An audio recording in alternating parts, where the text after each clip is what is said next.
Hai Timeless, kita ketemu lagi dan sesuai judul, video kali ini saya bakalan sharing lagi soal Infinix GT10 Pro yang saat ini posisinya udah dapat 2 kali software update.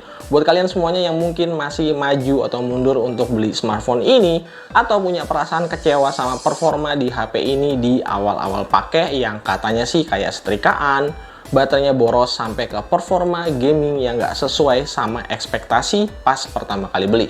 Silahkan aja tonton video ini dari awal sampai habis karena kita akan bahas lebih dalam sejauh mana smartphone ini bisa dikembangkan sama pihak Infinix demi mempertahankan gelar bergengsi yaitu King Phoenix Jawara pawangnya MediaTek. So, biar nggak usah pakai lama, let's go!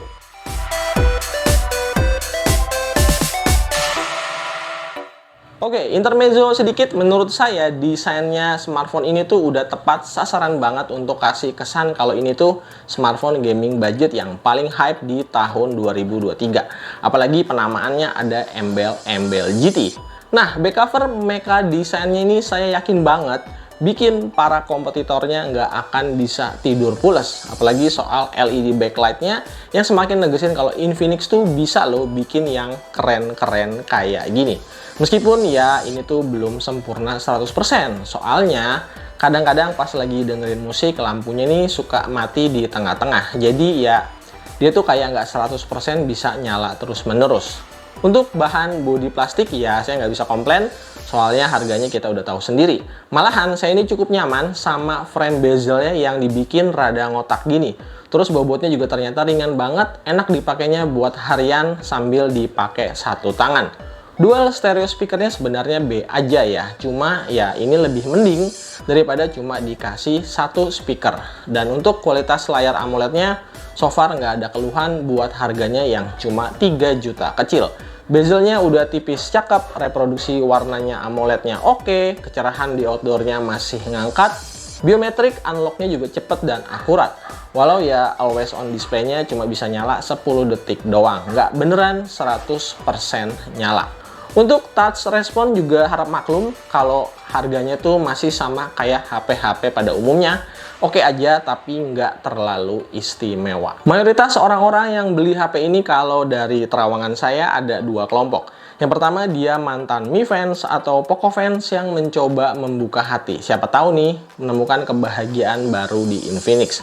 Di kelompok kedua adalah mereka yang suka HP dengan spek dan hardware yang kencang. Dan biasanya nih level ini tuh nggak masalah soal harga karena yang penting bisa murah. Nah, target market inilah yang bener-bener dipush dengan jeli sama Infinix karena pasarnya emang gede banget. Kebetulan MediaTek punya stok chipset lama yang di rebranding ulang dengan nama Dimensity 8050. Nah, chipset ini tuh sebenarnya punya nilai performa yang tinggi ya karena main core-nya itu punya clock speed 3 GHz di combo memori 8 plus 256 GB dengan UFS 3.1. Makanya nggak heran, dari pertama beli aja Infinix GT10 Pro ini bakalan langsung menghipnotis kita dan pengen buru-buru dipakai untuk diajak kebut-kebutan.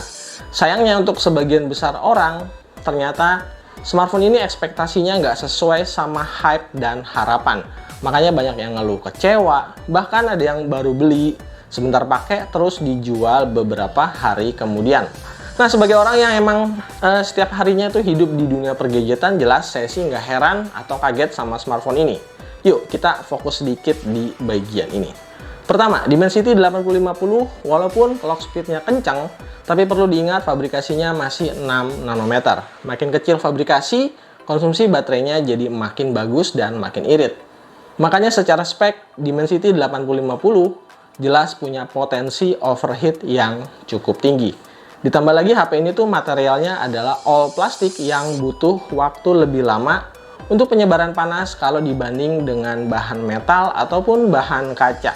Makanya nggak usah heran kalau ngetes CPU throttling di awal-awal pakai nih, skornya bisa ngedrop banget sampai di bawah 70%. Efeknya di pemakaian sehari-hari tuh suhunya relatif lebih cepat naik ya. Bahkan dalam posisi idle sekalipun ketika HP-nya tuh nggak lagi dipakai, apalagi kalau kita pakai main game di settingan rata kanan, jelas tangan bakal kepedesan. Nah, buat ngejinakin Dimensity 8050, pentingnya punya cooling system dan optimalisasi UI. Kabar baiknya, Infinix mau dengerin keluhan dan ngeluarin security patch update di bulan Agustus yang isinya tuh optimalisasi baterai dan perbaikan overheating termasuk di gaming performance. Yuk, kita bahas poin-poin yang sifatnya positif dulu setelah dikasih update. Pertama, di posisi idle atau ketika smartphone dipakai dalam skala pemakaian ringan ke menengah, sekarang tuh udah nggak ada lagi gejala panas-panas yang nggak jelas. Biasanya tuh terasa banget di bagian bawah kamera belakang. Kedua, ada peningkatan stability score di pengetesan CPU throttling. Sebagai contoh, sebelum diupdate, skornya ada di 77% dengan average GIPS di 236.000. Setelah diupdate, naik jadi 87% dengan average GIPS-nya di 210.000. Di sini kelihatan kalau XOS 13 GT bisa nahan atau nurunin performa sedikit untuk tujuan stability. Hasil yang kurang lebih ya mirip-mirip dengan Antutu benchmark. Kalau dilihat sebelum update, skornya 774.000. Sementara setelah diupdate turun sekitar 20.000 poin jadi 757.000. Sekarang kita ke gaming report dan ada 3 game yang bakalan saya share. Untuk PUBG Mobile, settingan grafis smooth frame rate 90 fps hasilnya bagus banget karena dia bisa manteng 88 sampai 89 fps dengan suhu kondusif 42 sampai 43 derajat Celcius aja. Jadi untuk game ini aman banget. Lanjut Mobile Legends, setting ultra, frame rate ultra dan grafis ultra. Sebelum update tuh rata-rata FPS-nya 104 fps, suhunya di 42 sampai 43 derajat Celcius. Sekarang setelah diupdate, software update plus ada tambahan update patch dari gamenya, sekarang rata-ratanya 109 fps, suhu tertingginya di 44 derajat Celcius. Jadi untuk Mobile Legends ini emang masih tricky ya, karena dia belum bisa manteng 120 fps kalau tanpa bantuan external cooling fan. Terakhir untuk update Genshin Impact, saya pakai settingan favorit medium 60 fps. Hasil sebelum diupdate rata-ratanya tuh 44 fps, sementara setelah diupdate naik lebih baik jadi 49 fps. Yang saya suka nih, di settingan ini tuh grafis medium ya, suhunya tuh nggak gampang cepet naik ke 45 derajat Celcius. Biasanya sih cuma sekitaran 42 sampai 43 derajat Celcius doang. Buat yang masa pengen pakai grafis lebih tinggi ya, saya saranin pakai cooler fan tambahan, jadi harus sadar diri ini tuh bukan flagship. Terakhir, di update bagian baterai praktis setelah masalah idle-nya diberesin. Sekarang HP ini tuh sekali charging aja dengan koneksi internet dan seluler 50-50, termasuk dipakai ngegame tipis-tipis, SOT-nya bisa nyaris 7 jam tanpa sisa baterai alias sampai habis total. Kalau pakai full seluler, seingat saya sih selisihnya bisa sekitar 1 jam. Untuk ukuran baterai 5000 mAh, Infinix GT10 Pro ini emang bukan kategori HP yang awet. Dia tuh lebih ke arah biasa aja atau cenderung ke boros sedikit. Untuk charger speed 45 wattnya saya netral aja, nggak bisa bilang lelet, nggak bisa bilang cepet juga. Dia tuh butuh waktu sekitar 1 jam untuk bisa penuh lagi. Tapi kalau boleh jujur ya, fitur bypass charging di Infinix GT10 Pro ini emang oke banget ya buat orang yang suka main game berlama-lama. Nah, gimana sekarang soal user experience XOS 13 GT? Infinix emang udah berusaha memperbaiki beberapa kelemahan-kelemahan di UI-nya mereka, seperti ngilangin sebagian besar aplikasi bloatware supaya OS-nya bisa jalan lebih smooth. Tapi sayangnya ini aja tuh ternyata belum cukup. Kalau yang saya rasain ya, XOS ini tuh kayak ngekor atau ngikutin MIUI-nya Xiaomi. Padahal kita semua udah tahu kalau MIUI juga punya banyak permasalahan. Bahkan ada beberapa calon user yang menolak kalau ditawarin HP Xiaomi dengan alasan faktor UI. Sayang aja nih, XOS sebenarnya punya kemampuan multitasking yang bagus, terus fitur-fiturnya juga lengkap. Cuma karena belum matang, jadi sulit untuk dijadikan sebagai standar UI untuk semua kalangan. Di poin ini saya masih lebih percaya One UI atau Color OS-nya dari Oppo Group supaya bisa dijadikan standarisasi UI. Nah, di update terbarunya ini XOS 13 GT nambahin fitur Magic Ring yang konsepnya ya kurang lebih kayak Dynamic Island-nya iPhone. Beberapa notifikasi seperti face unlock, background calling, dan juga charging proses bisa ditampilkan secara pop-up di area kamera selfie. Ini tuh cukup keren pas dipakai walaupun ya mungkin udah nggak terlalu hype lagi. Nah, karena takut videonya kepanjangan, nanti saya bakalan coba bikin video terpisah khusus buat ngebahas lebih detail soal XOS 13 GT-nya Infinix GT10 Pro. Jangan lupa subscribe. Terakhir kita tutup lewat sesi kamera. Ya, di bagian ini anggap aja yang kepake cuma satu kamera utama 108 megapiksel di belakang plus satu kamera selfie 32 megapiksel dan sayangnya masih tanpa lensa ultra wide. To the point aja, kameranya menurut saya udah bagus banget di kelas harga 3 juta. Bisa dilihat dari sampel-sampel yang udah saya ambil, hasil foto-fotonya bisa siap pakai dan juga sosmed ready karena ada bantuan AI yang bikin hasilnya lebih eye pleasing. Detail dan ketajamannya bisa ketangkap dengan sangat baik. Bahkan pakai digital zoom sampai pembesaran 5 kali, hasil fotonya itu masih bisa kelihatan cukup proper. Salah satu yang saya suka sama kameranya GT10 Pro, shutter speednya itu relatif cepat. Jadi ngebantu banget buat ngambil foto dengan objek dengan kondisi yang bergerak cepat. Posisi mode SDR untuk dapetin dynamic range yang lebih luas juga terasa pas dan sesuai sama kondisi real di lapangan.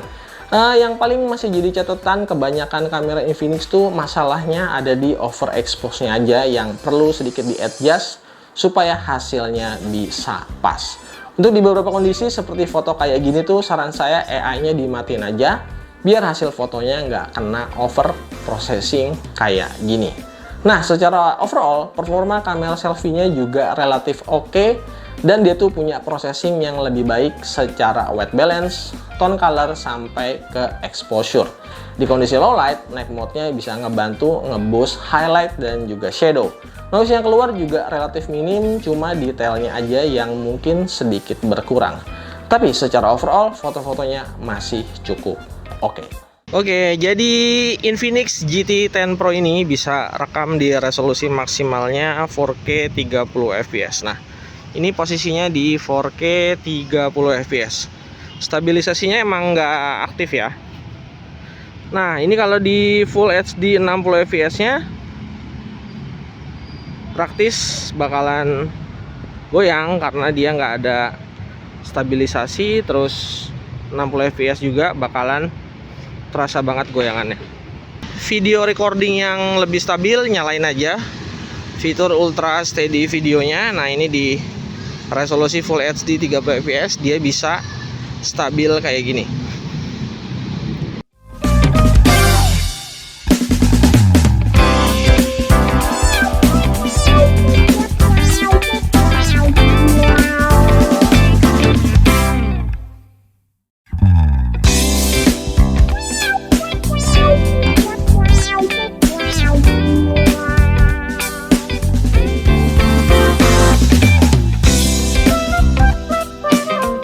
Oke, Infinix GT10 Pro ini saya yakin banget jadi salah satu smartphone terbaik di market Indonesia untuk kelas harga 3 juta. Smartphone ini udah berhasil menciptakan hype di awal-awal rilis dengan tampilan yang eye-catching, spek hardware yang tinggi, plus UI yang udah mulai kelihatan banyak peningkatan yang positif, termasuk aksi gercep ngasih software update buat benerin keluhan-keluhan penggunanya. Ini bagus dan layak buat dikasih jempol.